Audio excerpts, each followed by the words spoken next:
একজন ব্যক্তি এই যে অনেকে ব্যবসা বাণিজ্য করে, ব্যবসা বাণিজ্যতে অনেক রকম 2 নম্বরই কারবার হয়। যত রকম ভাবে যে পারে বড় লোক হওয়ার জন্য বিভিন্ন রকম কারবার করে ফেলে। সত্যকে মিথ্যা, মিথ্যাকে সত্য, ঠগায়, তারপরে বিভিন্ন রকমের চুরি করে ব্যবসার মাধ্যমে। ব্যবসাটা রুজি রোজগারেরই পথ নয়। আল্লাহর রাসূল বলেছেন, কিতাবের মধ্যে এসেছে যে ব্যবসা হচ্ছে আল্লাহ এবং তার রাসূলকে রাজি করারও একটা রাস্তা, যেটার নাম হচ্ছে ব্যবসা বা বিজনেস। জোরে বলেন সুবহানাল্লাহ।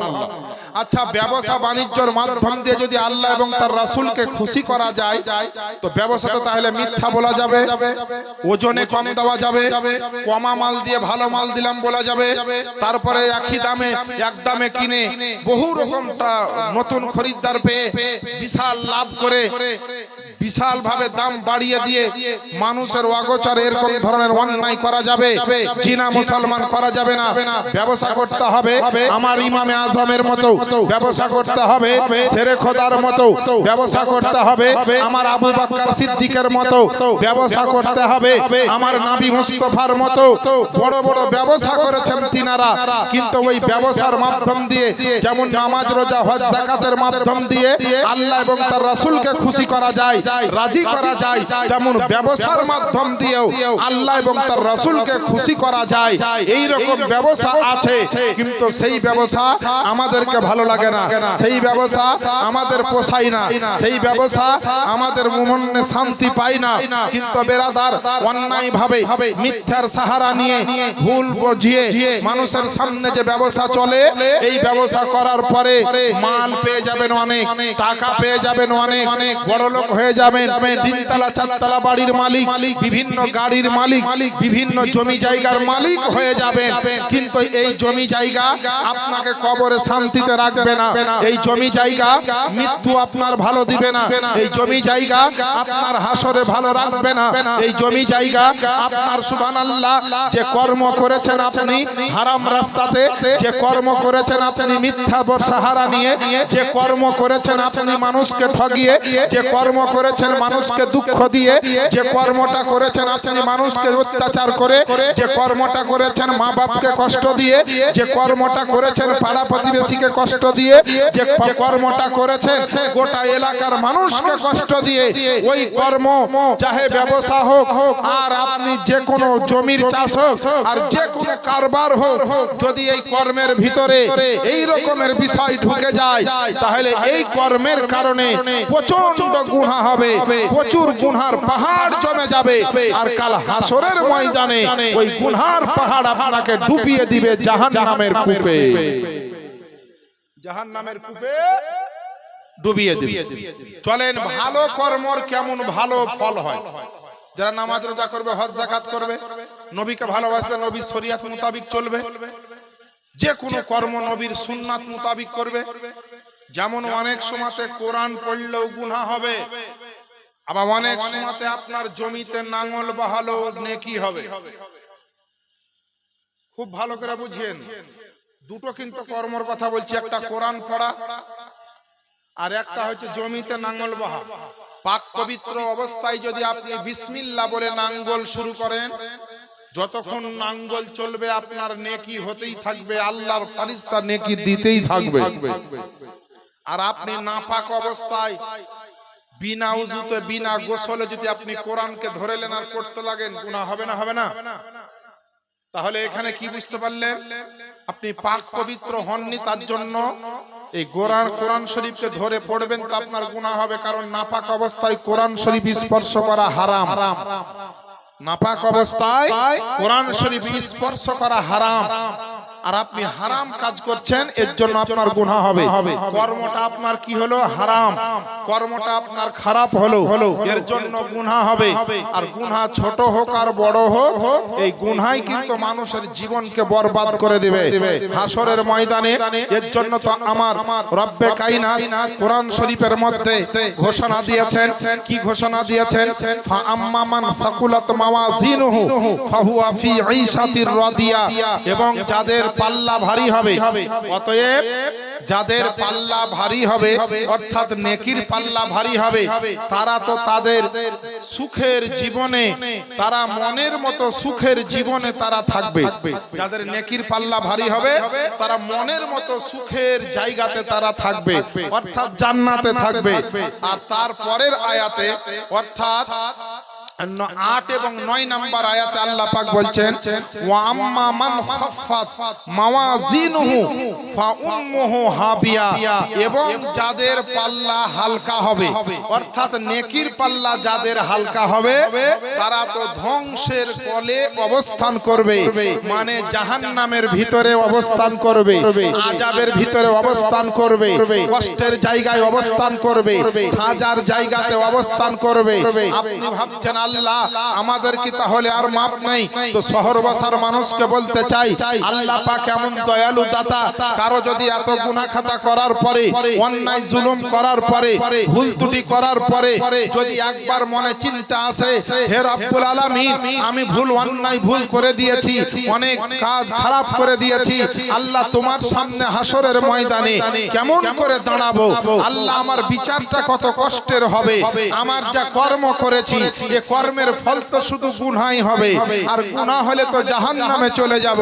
এই বলে যদি কারো দিল কেঁপে যায়, মনটা কেঁপে যায়, দু ফোঁটা চোখের পানি ঝরিয়ে দিতে পারে আল্লাহর মহব্বতে পড়ে, কবরের ভয়ে পড়ে, নবীর মহব্বতে পড়ে, তো আল্লাহ পাক বলছেন তোর গুনাহ তো মাফ হবে হবে, একটার বদলে তোকে দুটি জান্নাত দেওয়া হবে।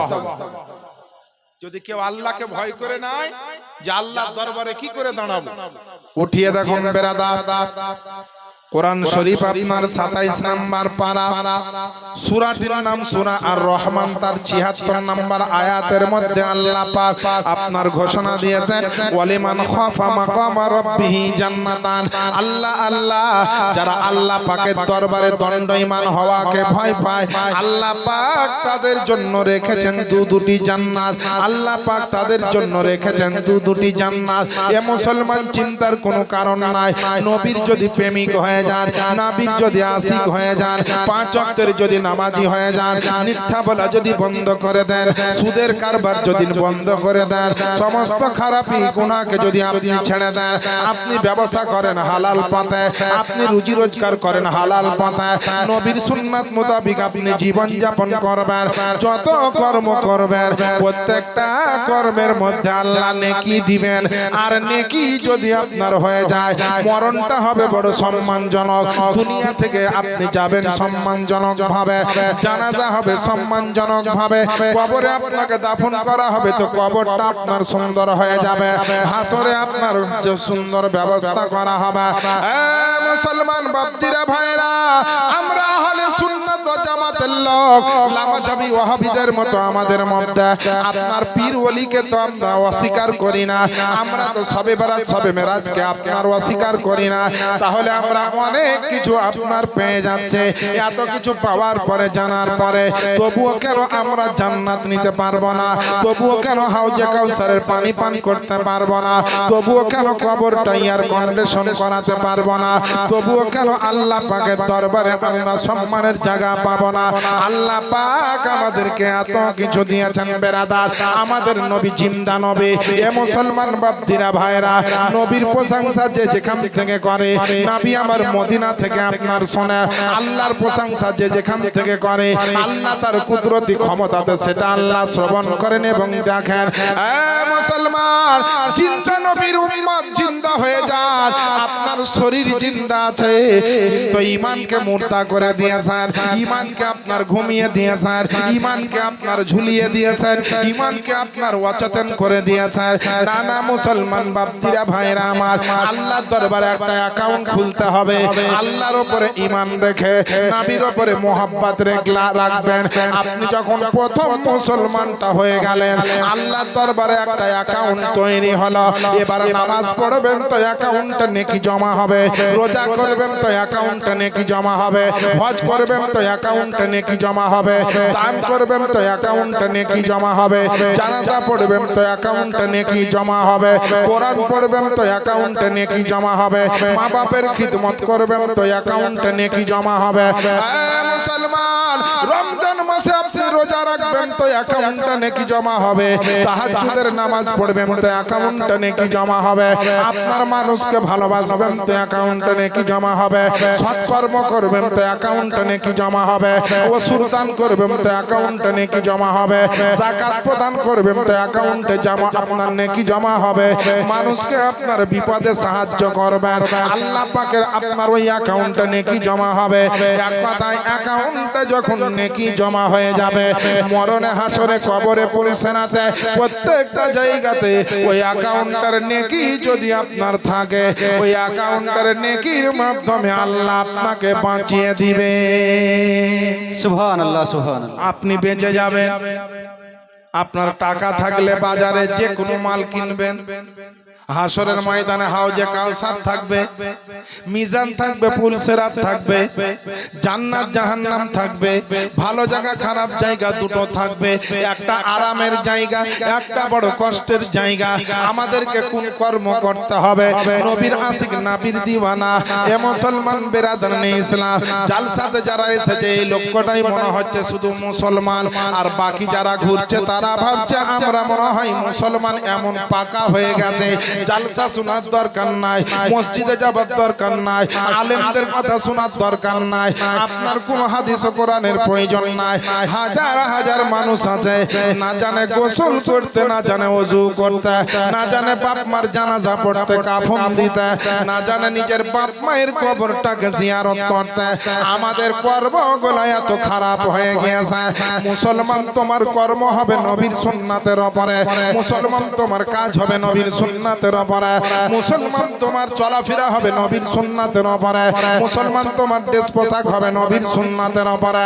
কিন্তু মুসলমানের ড্রেস পোশাক হচ্ছে আপনার বড় বড় আপনার কাফের মুশরিকদের মতো, কাফের মুশরিকদের মতো মুসলমানদের আজ ড্রেস পোশাক হয়ে গিয়েছে। মহিলা বলেন পুরুষ বলেন নবীর সুন্নাতের কেউ ধার ধরে না। আগে কোন মহিলা কোন কুটুম আত্মীয় স্বজন বাড়িতে আসলে তাড়াতাড়ি ওযু করে নামাজ পড়ার জন্য জায়নামাজ চেয়েছে, জায়নামাজ দাও, নামাজের টাইম হয়ে গেছে। এখনকার কুটুম সদর আসলে পরে জায়নামাজ চাহা দূরের কথা, ওযু করার জন্য পানি চাওয়া দূরের কথা, আসা মাত্র বলবে মোবাইলের চার্জ শেষ হয়ে গেছে, একটা চার্জার দাও। হ্যাঁ তা ভাই এমন যেমন তেমন চার্জার লাগছে, চ্যাপটাপিনে টাইপ সি চ্যাপটাপিনে চার্জার থাকা তো দাও। হায় হায়, আমরা আল্লাহর ওলিকে মানি, নবীকে মানি, রসুলকে মানি, খোদাকে মানি, কোরআনকে মানি, শবে বরাতে মানি, আমরা তো বহু কিছুই মানি। হাদিস কোরআন মোতাবিক আমরা অনেক কিছু পেয়েছি এবং আছে সুন্নি জামাতে, কিন্তু অনেকের তো দরুদ সালাম নাই, অনেকের তো শবে বরাত নাই, অনেকের তো শবে মেরাজ নাই, অনেকের তো লাইলাতুল কদর সেইভাবে নাই, নবীর জন্মদিন নাই, মিলাদ জালসা নাই, জোহরম চল্লিশা নাই, কোরআন খানি নাই, ইসালে সওয়াব নাই। তাহলে তাদের তো কত কষ্ট অসুবিধা হবে, নেকি কামাবার সুযোগ তাদের নাই। কিন্তু সুন্নি জনতা, সুন্নি গ্রামের মানুষ, সুন্নি মুসলমান আল্লাহর বড় নিয়ামত যে আমাদেরকে আল্লাহ হলে সুন্নাত জামাতের মধ্যে রেখেছেন, তাই তো এতগুলা অফারও আমরা পাচ্ছি। আমরা কোনো ভূতবন্দি দেওবন্দি লামাজাবিদের মধ্যে নাই, আমাদেরকে আল্লাহ অনেক নিয়ামত দিয়েছেন যে নিয়ামতগুলো তারা পায়নি। এর জন্য তো আমরা মনে করি নবী হচ্ছেন জিন্দা নবী, নবী হচ্ছেন হায়াতুন নবী, নবী হচ্ছেন পয়গম্বরে আযম নবী। তাই যে মানলো না, কে শুনলো না, ও দেখে আমাদের লাভ নাই। আমরা সুন্নি জামাতের মানুষ, আমরা নবীকে সেই মানি। দুনিয়াতে অনেক কিছু মানি, একবার নবীর মহব্বতে বলে দেন না সুবহানাল্লাহ। এত বড় জালসা, এত বড় গ্রাম, এখানে মাদ্রাসা আছে, শহর বাসায় হাজরা মাদ্রাসা আছে, শুনেছি দেখিনি, শুনেছি। এত বড় গ্রাম, মাদ্রাসা আছে, এতগুলো আলেম আছে, আপনারা কি বলে না? নিশ্চয়ই বলে। কিন্তু আজ মানুষ হয়ে গেছে পথ হারা, দিশাহারা, শয়তানের ওয়াসওয়াসায় পড়ে থাকা মানুষ। কিছু মানুষ আছে এদেরকে আল্লাহ পাক কিছু মানুষের জন্য এমন অবস্থা করে দিবেন যে আল্লাহ পাক খুব সহজে তাদের জন্য জান্নাতে যাওয়ার ব্যবস্থা করে দিবেন। কিন্তু আপনি আল্লাহর হবেন তবে তো। আবার কিছু মানুষ আছে যে এমন বদমাইশি করবে যে আল্লাহর 24 ঘন্টা তার উপরে লানাত পড়তে থাকবে, আল্লাহর ফেরেশতারা দোয়া করে। এমন কর্ম করেন যে কর্মের ফলটা হবে ভালো, আর ভালো ফল আপেল, বেদানা, কমলা লেবু, কাজু বাদাম, কিশমিশ, কলা, কমলা লেবু এইগুলা খেতে কত ভালো বলেন তো? তাহলে ভালো গাছ লাগিয়েছে বলে এই ফলগুলা হয়েছে। আর কেউ যদি আপনার কি বলছে ওই নিমের গাছ, বাবলার গাছ, শিশুর গাছ, ফল ওগুলা তো ধরবে, ছোট ছোট বড় বড় মেলা রকমের ফল ধরবে, কিন্তু ওই ফল তো কেউ খাবে না। তাহলে গাছ হিসাবে ফল, ফল হিসাবে স্বাদ। তো আমাদের যদি কর্ম ভালো হয় তো কর্মের ফল ভালো হবে, আর ফল যদি ভালো হয় তাহলে সেই ফলের নামগুলা কি হবে? হাসরের ময়দানে গিয়ে জান্নাত পাবেন। হাসরের ময়দানে কেউ আপনার হাউজে কাউসার পান করবেন, হাউজে কাউসারে আপনার কেউ আপনার পুল সিরাত পার হবেন নিমিষের মধ্যে। কারো ইন্তেকালের পরে কবরে এয়ার কন্ডিশন, জান্নাতের বিছানা, জান্নাতি বাতাস, জান্নাতি খাবার, জান্নাতি আরাম। আর কর্ম যদি ভুল করেন, এত আলেমেরা বলছে, জালসাতে বলছে, মিলাদে বলছে, এই কর্মটা যদি ঠিক না করতে পারেন তা আপনি আল্লাহর দরবারে কি লজ্জায় গিয়ে দাঁড়াবেন যে আমি একজন মুসলমান? কি লজ্জায় বলবেন আমি নবীর উম্মত? কি লজ্জায় বলবেন যে আমি মুসলমানের ঘরের সন্তান, মুসলমান ঘরের বহু বেটি? আমার মায়েরা, বোনেরা, বাপজিরা, ভাইরা, প্রত্যেককে বলছি খুব ভালো করে শোনেন, কারণ আমার নবী, আপনার নবী দুনিয়াতে এত কিছু অবদান করে গিয়েছেন মুসলমানদের জন্য, মানব জাতির জন্য, কিন্তু আজকে আমরা সেইগুলা নিই না, আল্লাহর অফারগুলা গ্রহণ করি না, নবীর অফারগুলা গ্রহণ করি না। আমরা দুনিয়ার অফার নিয়ে ব্যস্ত, সরকারি অফার নিয়ে ব্যস্ত, বিডিও অফিসের অফার নিয়ে ব্যস্ত, পঞ্চায়েতের অফার নিয়ে ব্যস্ত, সরকারের অফার নিয়ে ব্যস্ত, বিভিন্ন কোম্পানির অফার নিয়ে ব্যস্ত। আরে কোম্পানির অফারের জন্য যদি এতটা ছোটাছুটি করতে হয়, সরকারের অফারের জন্য যদি এত ছোটাছুটি করতে হয়, তো তোমার জীবনকে কামিয়াবি করার জন্য, কবরে ভালো থাকার জন্য, হাসরে ভালো থাকার জন্য, হাসরের ময়দানে জান্নাতি হওয়ার জন্য তোমাকে আরো কত ছোটাছুটি করতে হবে। যে মানুষগুলা জালসায় আসতে পারে না, মসজিদে যেতে পারে না, নামাজ রোজায় আসতে পারে না, এরা কিন্তু নাম সাক্ষী মুসলমান আছে, কিন্তু দেখবেন এদের নাম মুসলমানের খাতায় আছে কি নাই কম্পিউটার তো নাই জি দেখা যাবে। সুপ্রিম কোর্টের রায়ে 26,000 মাস্টারের চাকরি বাতিল হয়েছে, শুনেছেন না শুনেননি? অনেকে শুনেছেন। সে যোগ্য হোক আর অযোগ্য হোক, যে কারণে হোক চাকরি বাতিল হয়েছে 26,000 মাস্টারের। তো দুনিয়াতে যদি শরিয়াতের এরকম একটা আদালত থাকতো যে কে মুসলমান থাকলেও আর কে মুসলমান থেকে বাদ হয়ে গেল নিজের কর্মের দোষে, নিজের ভুলের দোষে, নিজে গুনাহ করার কারণে, তো মাস্টারের চাকরি তো আপনার পশ্চিম বাংলায় শুধু 26,000 বাদ হয়েছে। আমার মনে হয় কোটি কোটি মুসলমান নিজের জায়গাটা হারিয়ে ফেলতো, মুসলমান থেকে তারা বাদ পড়ে যেত। আমাদের যা কর্মের পরিস্থিতি, হারাম হালাল আমরা কিচ্ছু মানি না, মা বাপের সেবা নাই, স্বামীর সেবা নাই, বড়দের আদব নাই, ছোটদেরকে স্নেহ করতে জানি না, পাড়া প্রতিবেশীর সঙ্গে হক আদায় করতে জানি না, মা বাপের হক আদায় করি না, আলেমদের হক আদায় করি না, মসজিদের হক আদায় করি না, জালসার হক আদায় করি না। জালসা করলে জান্নাত পাওয়া যাবে, আবার জালসা করলে জাহান্নামও যেতে হবে। বলবেন কি করে? জালসা করলেন, আপনি দান করলেন, প্যান্ডেল করলেন, মাইক করলেন, বক্তা করলেন, বসলেন, শুনলেন, আদব সহকারে সবকিছু নবীর সুন্নাত মোতাবিক করলেন, তাহলে অনেক নেকির মালিক হবেন, আর এই নেকির কারণে আপনি জান্নাত পাবেন। আর কোন ক্ষেত্রে জালসা করে জাহান্নামে যেতে হবে?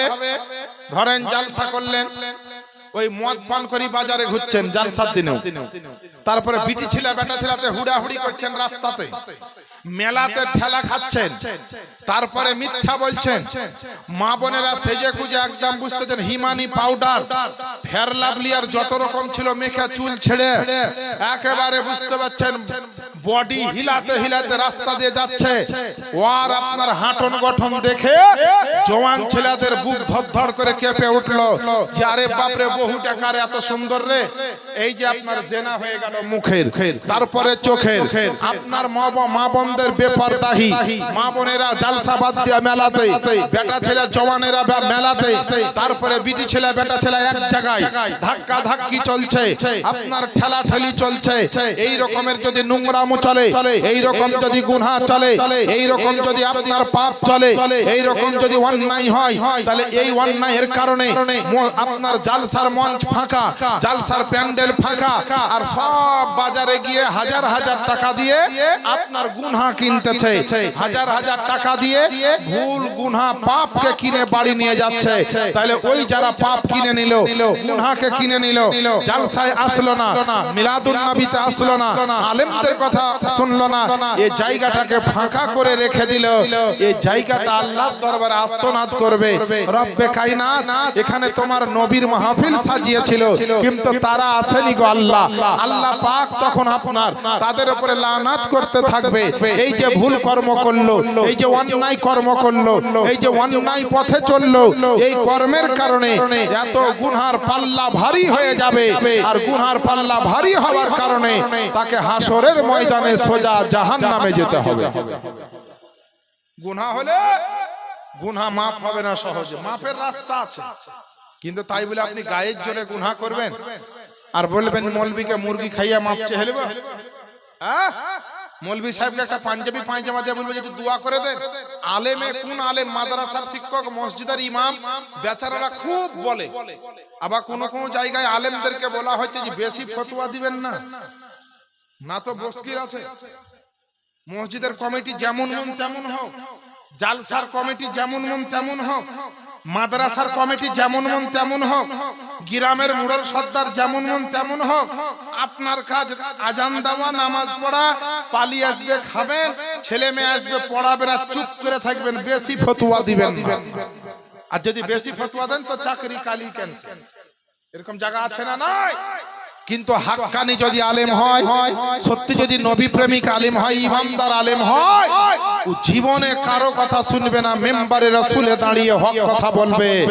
আর যদি কোনো আলেম দুর্বল হয়, কোনো আলেম যদি নরম হয়, কোনো আলেম যদি নাজুক হয়, তো বেচারার সাহসে যোগাবে না।